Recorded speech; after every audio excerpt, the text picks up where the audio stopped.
try to do it good and not mess up. But oh well. If I do, I do.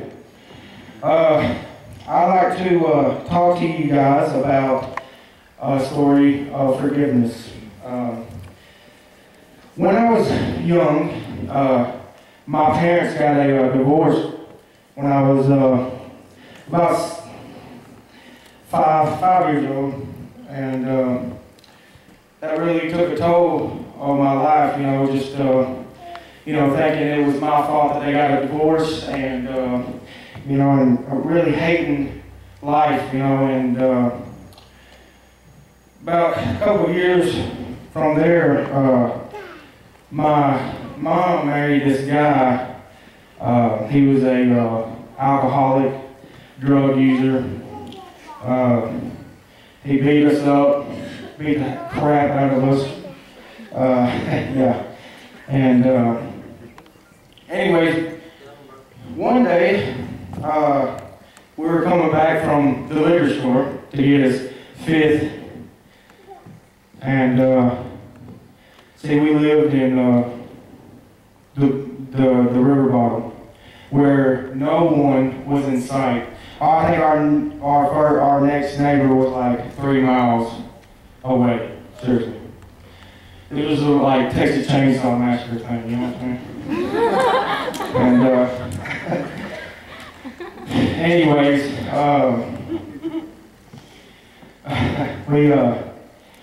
my mom, it was me, my mom, and him driving back, and she said something to him that he didn't really like it.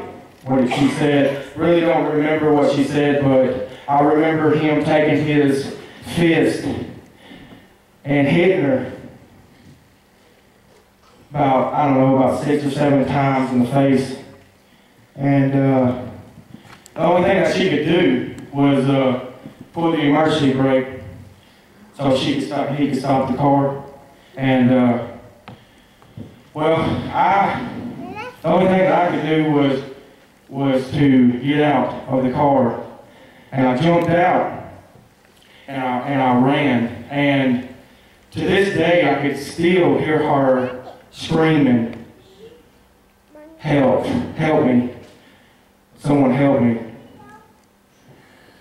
And I was like, I gotta run, I gotta go get help.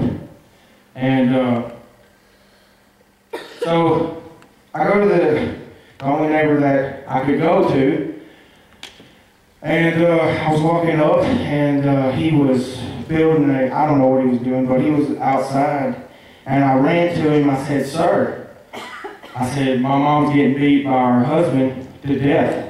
I need help. Please help me." And the guy said to me, he looked at me like it was no big deal, and he said, "This is not my problem. Get off my property before I call the cops." And I was like, "Good, go, call the cops," you know what I'm saying? So, well, anyways, he said get off, so, I got off, and I was walking through his driveway, and my mom walks up, bloody, beaten to death, almost. And she tells me, she says, "Cody, we got to go home." I said, "I'm not going back, you're crazy if you go back." She said, "Please come back, I need your help. I can't be alone with this guy." I said, "Well, okay." So I go back with her, I think we walked like 2 miles to go home.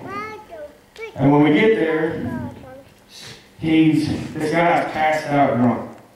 Of course, that's what he's good at. So that night I go to bed, and the guy's voice was going through my head, who I don't care.